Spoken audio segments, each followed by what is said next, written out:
Olá, tudo bem? Hoje vamos dar continuidade aqui no estudo do direito tributário e especificamente vamos falar sobre fraude à execução fiscal. Esse é o tema que nós vamos abordar aqui, sempre de muita relevância e alvo de muita curiosidade, inclusive por um aspecto prático mesmo, né?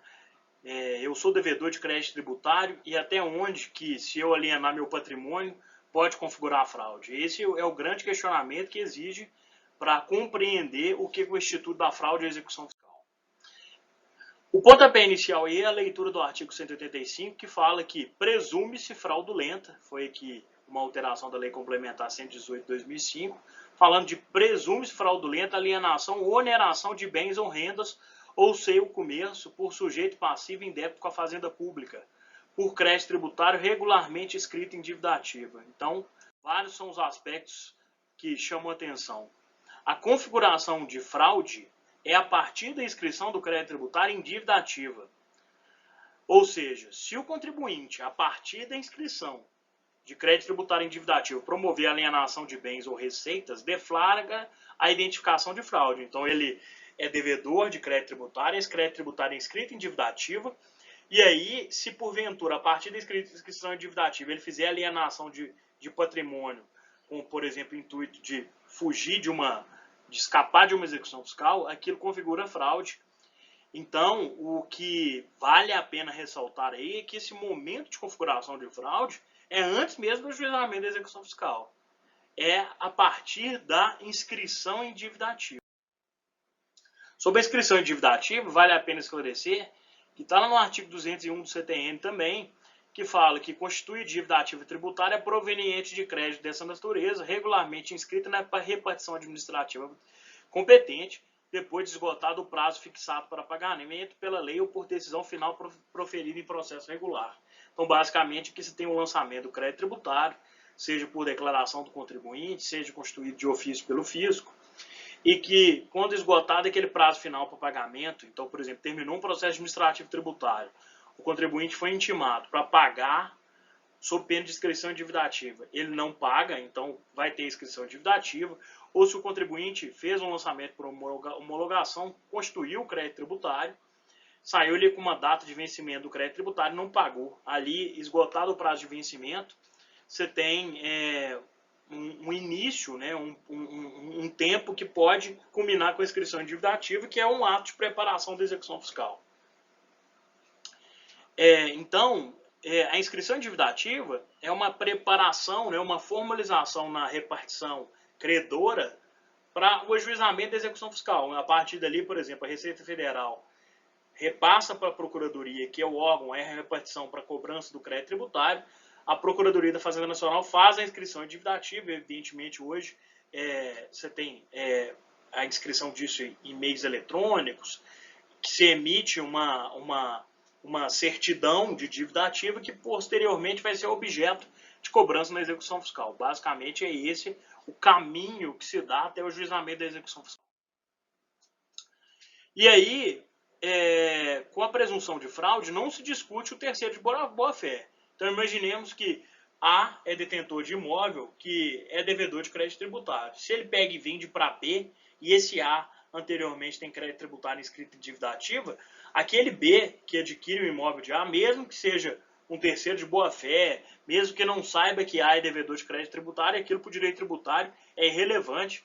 Afinal, há a presunção de fraude. A presunção aí, você tem uma inversão, né, do ônus probatório, e no caso, fica dispensada a Fazenda Pública de comprovar que ali tinha um propósito de fraude. É fraude por si só. Alienação, havendo crédito tributário inscrito em dívida ativa, configura fraude. Esse é o ponto. E aí, o STJ, há bastante tempo, já afirmou, no termo de recurso repetitivo 290, que aqui você tem uma época, uma questão de transição da lei complementar, mas basta a efetivação da inscrição de dívida ativa para a configuração da figura de fraude. Aqui, sem dúvida nenhuma, o que vale a pena chamar a atenção é que aquelas definições de direito privado não se aplicam para o direito tributário. No direito privado, você ainda vai falar em terceiro de boa-fé, em adquirente de boa-fé. Para o direito tributário, essa figura do adquirente de boa-fé não tem mais sentido. E aí presume-se fraude única e exclusivamente pela alienação de patrimônio havendo crédito tributário inscrito em dívida ativa, ou se depois também havendo execução fiscal, que evidentemente pressupõe que houve a inscrição de dívida ativa, se o contribuinte vai lá e promove a alienação. Então, uma execução fiscal ajuizada, o contribuinte, o devedor, vai lá e aliena patrimônio, com o intuito de se furtar a perder o patrimônio na execução fiscal. Ali você tem uma hipótese de fraude que o fisco vai buscar anular essa ação.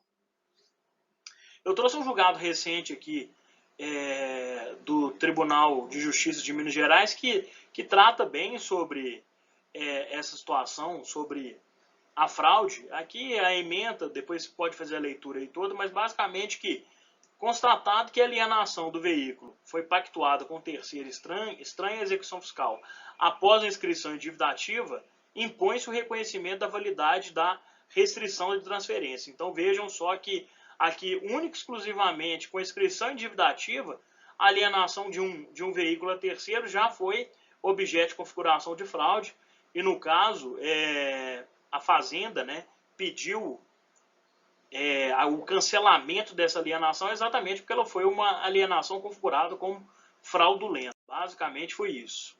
Aqui ainda vale a pena chamar a atenção, no slide que passou, que a alegação do contribuinte era, teoricamente, associar a ideia do terceiro de boa-fé, que para o direito civil tem sentido, para o direito privado tem sentido, mas para o tributário não tem sentido nenhum.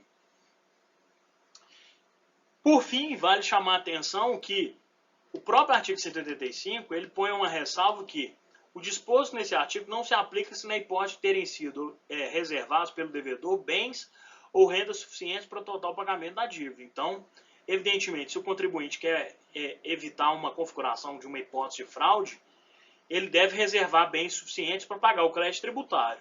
E, principalmente, manifestar perante a Fazenda Pública, dizendo que essa Fazenda Pública é credora do crédito tributário com o intuito de evitar a configuração de fraude. Então, aí, numa conduta conservadora, se ele tem crédito tributário inscrito em dívida ativa, se ele tem execução fiscal, ele tem que ter uma postura preventiva, né? Falando assim, Fazenda Pública, eu estou alienando esse determinado imóvel aqui, mas eu tenho outro patrimônio que é suficiente para pagar o crédito tributário.